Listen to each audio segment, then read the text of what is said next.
Join us as we learn the next steps to be new, mentally, emotionally, and physically, as we go through God's Word at Benew Outreach.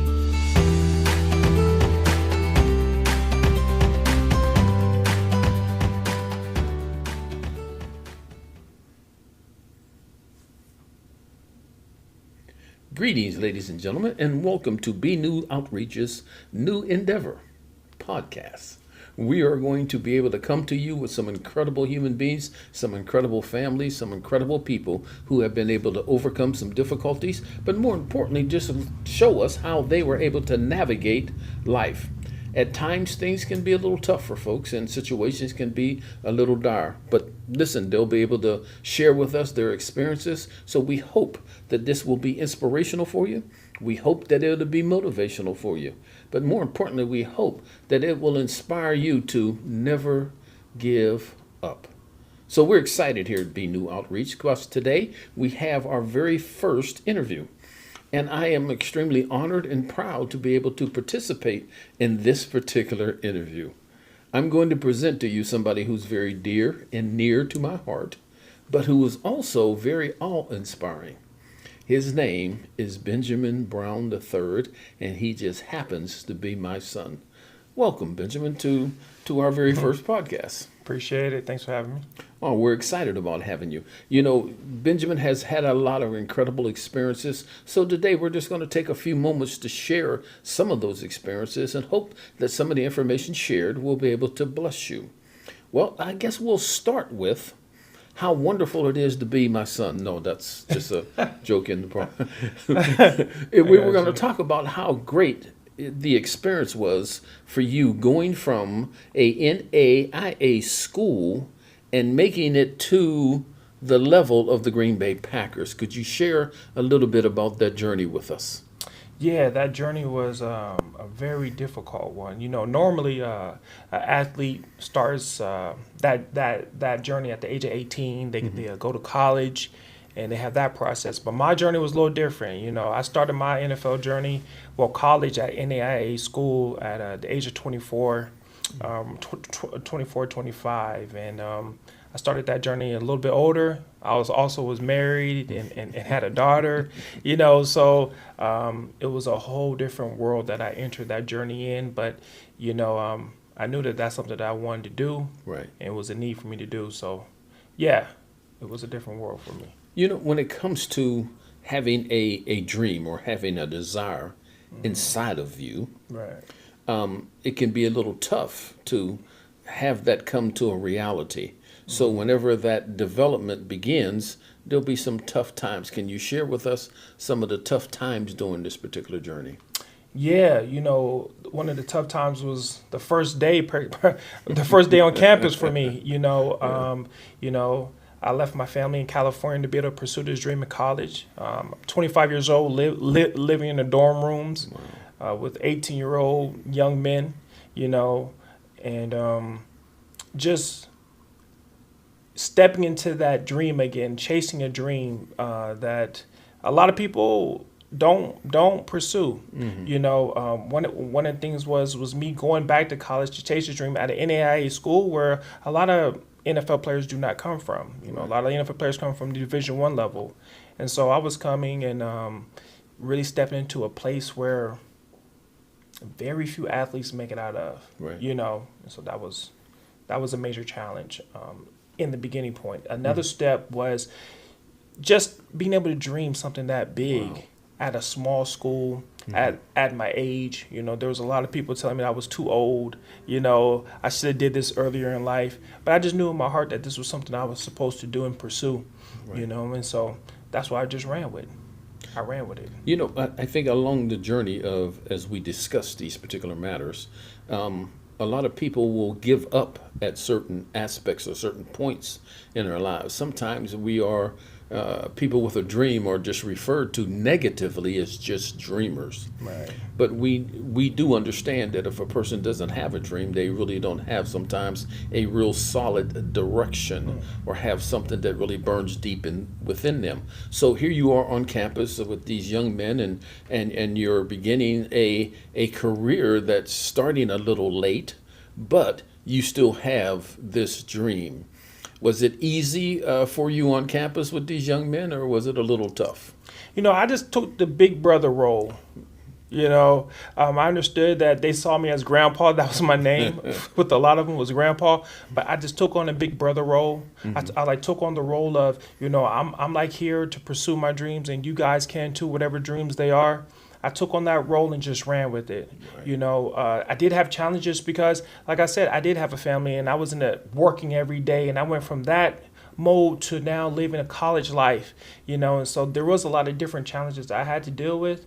But taking on that big brother role helped me even pursue my dream even more, because now they looked at me as like, what is Ben going to do? Wow. And they looked up to me in some ways. Right. And so I felt that as a responsibility for me to be able to really fight for that goal as well. Again, I know going back to school at this age can be a little tough academically. You've been away from this kind of situation for quite a number of years. So how was that for you academically going back to school? It was tough because I've always struggled with school. Since a young man, I learned that I had a learning disability and I was dyslexia, and I always fought with school and trying to figure out how to learn. And it's always been something that I've tried to, I wouldn't say conquer, but understand how to deal with it. And I took time out when I did get to college that time and said, okay, I need to learn how I learn. I need to figure this out. And it took a while. Right. It took some tears and some long nights with some books and things like that, but I did figure it out, though. Yeah. Yes, indeed.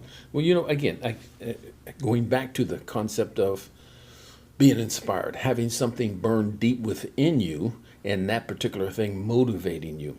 Now, again, these roads, navigating life is not an easy thing, and sometimes people get deterred. They just get knocked off and they give up. Tell me, what is it inside of you that will not let you give up? Something that you and Mom have installed in me is love.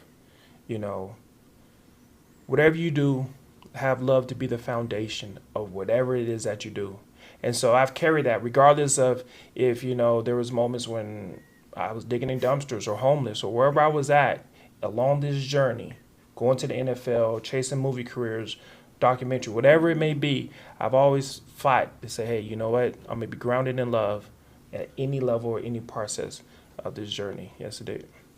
I think that's important for people to really understand that, you weren't in search of notoriety just for you. You were in search of putting yourself in a position that you could serve others, but also motivate others. So that love becomes a very pivotal, powerful, motivating factor in life. So we're glad that you were able to share that, and also glad that you continued along this journey. Listen, I know it was tough. So tell me about this. You were struggling academically, but then also on the football field, there were some circumstances and situations that happened there about your playing position. Can you share some of that information with us? Yeah, so whenever I arrived on campus, the head coach said, okay, Ben, you're going to play halfback. Halfback is whenever I get the ball, and I score a lot of touchdowns. But a few days later, another halfback arrived on campus, and he said, Ben, you have to go back to your original position, which you played in high school, which is fullback. Right. And so I knew playing at fullback, I wasn't going to get the ball. I was going to block for the halfback 99% of the time. Right. And so I had to really sit down with myself and say, everything that I wanted to achieve, I will have to want for the halfback to achieve. And I will have to fight for that, for him to achieve it. And so that's what I did. I said, okay, whatever I wanted the scoring touchdowns. I wanted the records. I have to fight and make sure that he does that. Wow. To any level. And that's what I did. And he did. He has a lot of records in AIA, at our school, He was a very successful running back, not taking anything away from his ability or offensive line, but that was my goal, was for him to have what I wanted, and he achieved it. That is phenomenal. Again, you put yourself in a position that's already tough for you, but you were still able to stand outside of that tough time for you and make somebody else more important than yourself by serving them as the fullback who would spend most of his time blocking, so this person would get importance or notoriety. We really appreciate that even in the midst of tough times and hard times, you were able to put somebody else before yourself. Like even with that, I remember the day I had to sit with myself and make that decision of saying, okay, even if he gets to the NFL and I don't, Wow. I have to want it for him, because his goal was to get to the NFL as well. I said, I have to put you ahead of me. And so, yeah, that was a hard one, but I did it, though. I thank God for it. Again, I think a lot of people really don't understand the importance of love being a motivating factor, and then being able to put others at the particular time more important than yourself to achieve their goal. But at the same time, you'll be achieving yours, but in a different kind of fashion. Exactly. So again, now you're at the school. This running back is breaking records all over the country, and probably number one running back in the country in NAIA. Yes, indeed. But you still want to get to the NFL. So tell me how that procedure was going to develop for you. Well, after the second year, I realized that there was no NFL teams coming looking at me or anything. And so I had to try to generate some type of momentum whenever it comes to, teams hearing about me and things like that. So what I had to do was I had to call out to the teams myself. I called every NFL team on a daily basis. I also reached out to agents to represent me, but every single agent, I called 70 agents, they all said no. Wow. They're not going to represent an NAIA player, especially with me playing fullback. I didn't have any stats. And so I called all the NFL teams. I sent out my highlight film, and I just decided to be my own agent. And I ran with that. And there was a lot of agents that hung up the phone on me. A lot of recruiters from the NFL teams hung up the phone on me, but I just kept pursuing it. I just kept going. Wow. Yes, indeed. I think, again, this is so important to be able to share that other people may not have a value on your dream. They're just looking for whatever they can do for themselves, but not so much value your dream. So that would make it extremely tough, but you never gave up, correct? Never gave up. I just kept fighting for it. And then we connected with the Green Bay Packers, John Dorsey. He was a director of scouting for the Green Bay Packers at the time. And the door opened, and jumped in that door and ran with it. Wow. Again, you say John Dorsey's name with a lot of respect, and I appreciate that. I'm sure that a friendship between you and John probably still exists today. Would that be a true statement? Yes, indeed. I haven't talked to him in a while, but, from that day, it's a lifetime friendship for me. Yeah. I appreciate what he did for me. I'm not saying I didn't have the ability or nothing to play on that level, because if I did, he would never pick me up. Right. But the fact that he saw someone in NAIA and gave an opportunity to me, I appreciate that. As you arrive at the Green Bay Packer camp, and this dream is starting to materialize, it's starting to come into a reality. The road getting there had to be tiring, had to be tough, but now it's beginning to come into a certain level of reality that you're now, catching passes in practice with Brett Favre and hanging out with the fellas. How was that experience? It was one that was like an out-of-body experience. The first day that I got there, I arrived to the locker room early. And I was sitting. They had us all lined up for a medical, and so I was sitting in the chair off to the side. I had my head down in my arm. I was just sitting there trying to collect my thoughts, and someone sat down beside me. I just felt someone sitting down, and then they asked, "Is this the line that we need to be in for the medical?" And I look up, and it's Charles Woodson. Wow.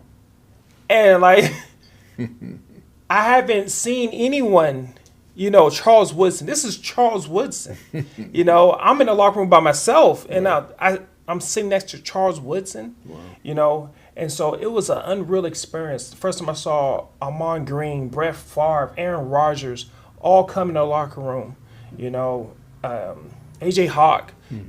These are all people that I saw on TV play. I have a lot of respect for. And for me, coming from an NAIA school, coming to the NAIA to this level, and now practicing and in line and preparing for our first practice, it was an out-of-body experience. Again, I'm sure that there were, I don't know the exact statistics, but a lot of Division I football players never get an opportunity for that at all. Right. And it was incredible that you had that opportunity to experience that.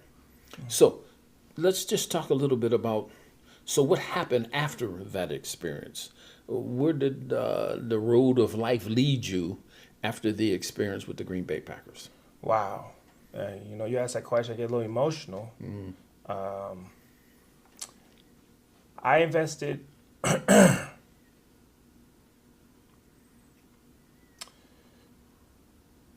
invested everything into a dream, and to see that dream, to not off of what I didn't do, but to see that dream taken away from you and not have a plan B, and to see that your wife and daughter will pay for this dream, for you not succeeding or fulfilling this dream, that's pain. Yeah. So once I left the NFL, a lot of pain. Yeah. A lot of pain, a lot of doubt. I was insecure about some of the decisions I made after that because I gave everything to that dream, Yes. And so pain, doubt, insecurity, depression, and lost of what to pursue or do next. Right. Football has been something that I've done since I was a little kid. And to not be able to do it anymore was pain. I could feel that emotional. Yeah. That emotion. Whenever a dream gets deterred or deferred, Right. you can sometimes get lost. And so I can imagine that depression would set in. But there's something about you, Benjamin, that caused you to keep moving forward. Right. So the initial part of that particular dream didn't come to fruition, but you didn't give up on life. You began to kind of move forward. Can you tell us a little bit about maybe when the light came on for the next step in your life or the next, situation in your life? Well, the light came on is whenever I had my wife and my daughter, and then my next daughter was born. Light came on and said, okay, what you gonna do? What you gonna do? I had a family that was looking at me to eat, Right. to take care of the bills, to do, take care of the house, take care of them. And I had to do that, Right. And I can't sit here and take all that credit, as father and my mom. You two have been an awesome role model in that aspect. I watched you wake up at 2:00 in the morning to go to work. And when I got down and out, and was in a position like what to do next, take care of your family, take one day at a time, do what you got to do. There was a point where I had 3 part-time jobs working 18 hours a day, Wow. making sure that I was taking care of my family, fighting for my goals and dreams, fighting for my wife's goals and dreams at the time, Right. So I just had to get back down to the foundation and say, okay, what does my family need right now? And let's keep pushing forward. So, yeah. As we produce these podcasts, we're doing our best to try to inspire people, to motivate them. And so the idea here is, when does a person give up? When does a person quit? Well, the idea here is, as we hear you, as we hear the power and the strength in your voice, but also the emotion, we know that you didn't give up. So times were dark. They were confusing. They were tough. And but you continued to have a reason to keep pushing forward. You knew your family needed to eat. You knew you, as a man, you were supposed to produce.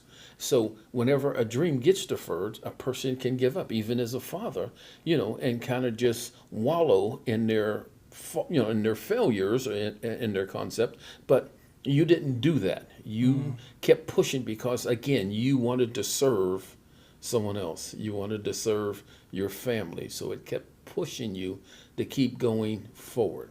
So with that being said, so what are we doing like now? What are you working on now in your life? How are things turning around for you now?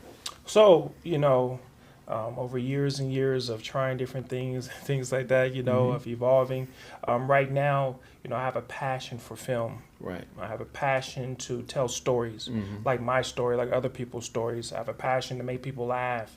And so right now, we're working on a documentary. I have a strong team of people that are not in Hollywood. We are a group of people that just have a passion about creating projects. And, from this group, we are going to make this documentary go as high as it can go. Right.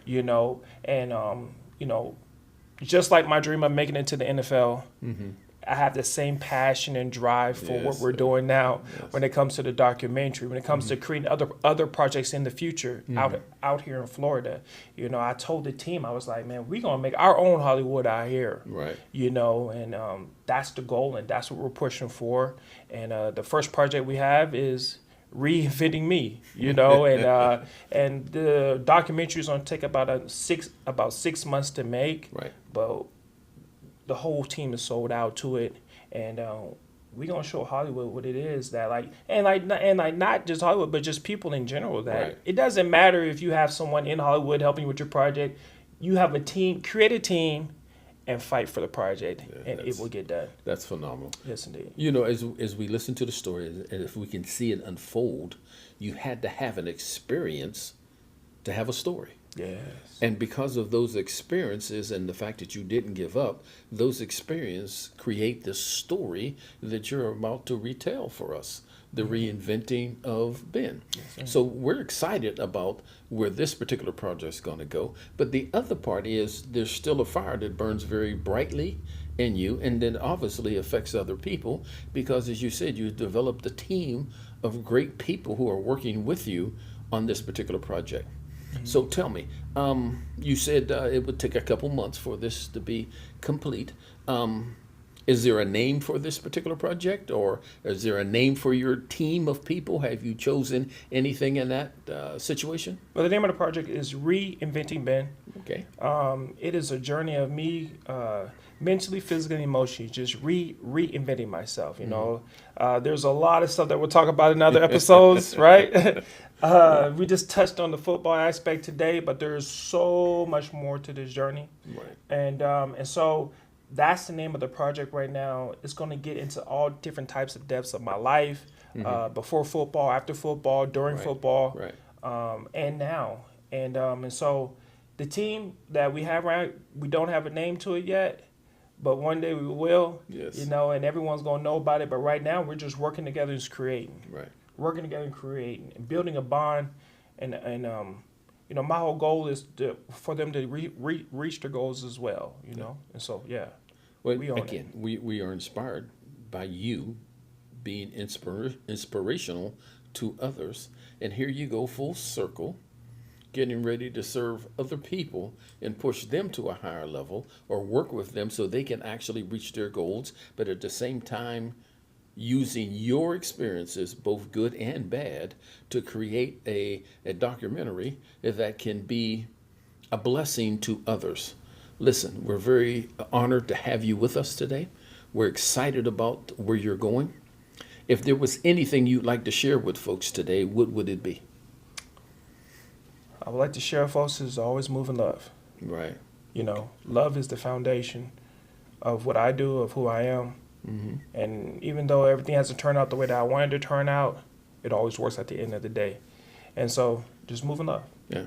You know, the Bible says that God will take all things and turn them to good. Yes, sir. For those that love him. So when we put together the bad experiences with the good experiences and the heartbreaking experiences, and we put all those things together, he turned it to good.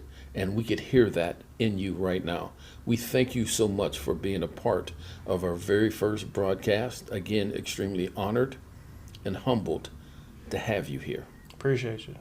Ladies and gentlemen, listen, we're thankful that we've had this opportunity to share this very first broadcast or podcast with you. And I'm really honored to have our son be the first interview.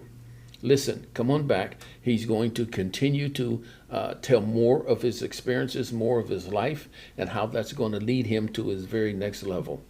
Listen, don't ever give up. Don't ever quit. God bless you. Looking forward to seeing you next week. Reach, where we are driven for change. Be sure to stay up to date by checking out our upcoming messages and events at benewoutreach.org. We'd also love to hear from you, so go check us out on our other social media platforms. Benew Outreach Ministry is here for you.